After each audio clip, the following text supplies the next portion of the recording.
If you ever heard or saw the movie Soul Food, that's the kind of food that we really had back in the day. We'd have macaroni and cheese, fried chicken, barbecue ribs, turkey, collard greens.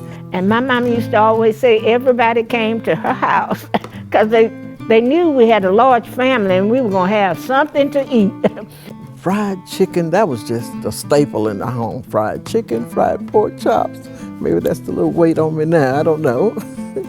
We had field peas. We would sit and shuck peas with my grandmother and wouldn't even mind doing it because we knew the end result, they were gonna be great.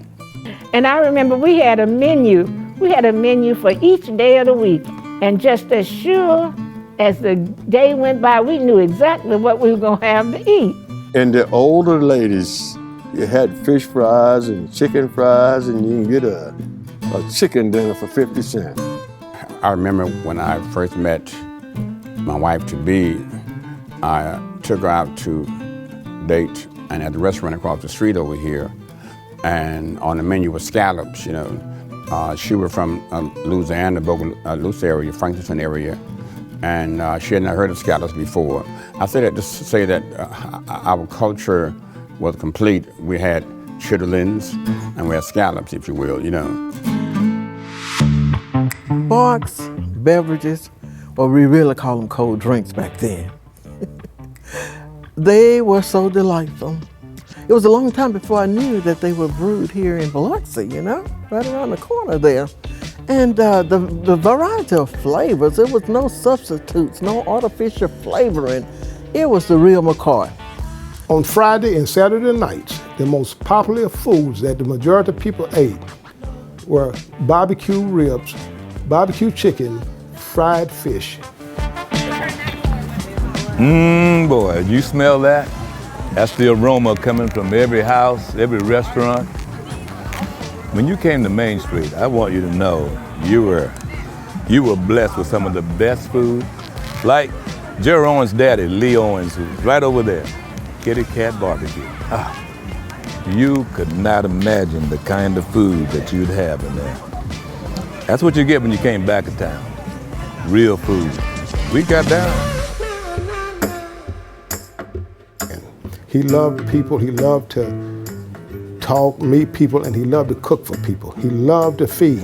But we got our brown mullets and come out here, go catch them, come out here and cook them right in front of the kitty cat. I don't know if you remember the kitty cat. They would allow us to and Miss Inez would come down there and run us off the street because we didn't have license. Oh my goodness, Friday night, you had to have fish or something was wrong with the family. I think ground mullet, they call it Biloxi bacon. I don't know if you heard of that before. Often, my grandfather would carry me to the Kitty Cat restaurant.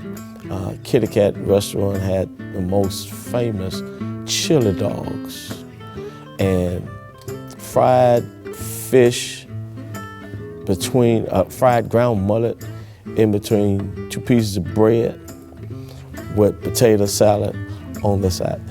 That was a class, and not to mention the hot sauce on top of that. Of course, I was too small to handle the hot sauce, but I mostly wanted the chili dog because they wrapped it up in that fine wrapping paper. Greens were always popular. Collards, turnips, very popular, almost on every day.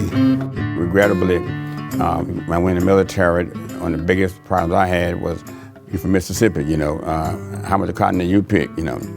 And for the cotton I really saw when I went to Valley State, the cotton fields up there, you know, our cotton fields were shrimp and oysters, if you will. Down here, Main Street, Biloxi, we didn't have cotton fields. And I never picked any cotton, and I never even seen cotton. But I peeled some shrimp. And I'm gonna tell you, down here, we better than the white folks in Chicago.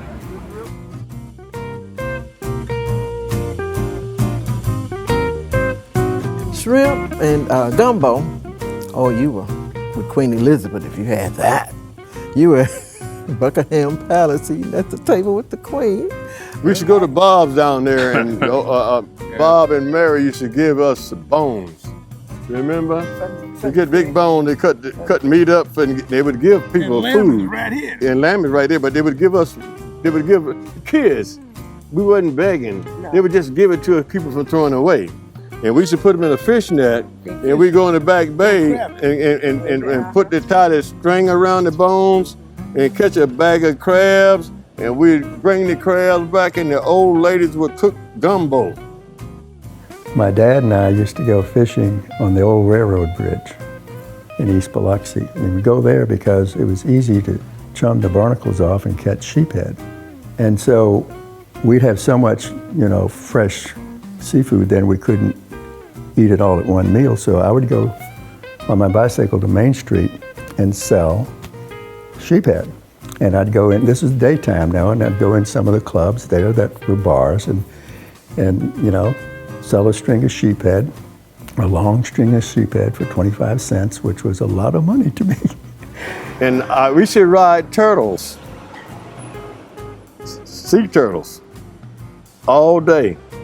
My grandmother would keep a cauldron hot, and we'd ride the turtle until they got tired, and we'd ride the turtle to the pot and boil and take the shells, and Grandma would make a turtle soup out of it.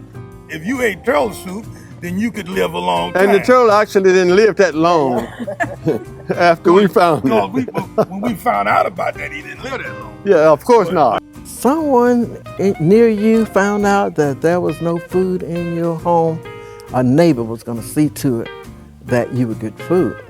Keesler would let their airmen come to our church on Sunday, and for some reason, I think they let word of mouth, and they would come to my grandmother's house and eat dinner every Sunday after church. It was all types of airmen. I thought I wanted a boyfriend for an airman because there was so many of them. When we were kids, if we were hungry, we can go to anybody's house and get something to eat and didn't have to even knock on their door. This cat here ate at my house almost more than I did. I'm telling you. His mom is a great cook. She was a great woman too, though.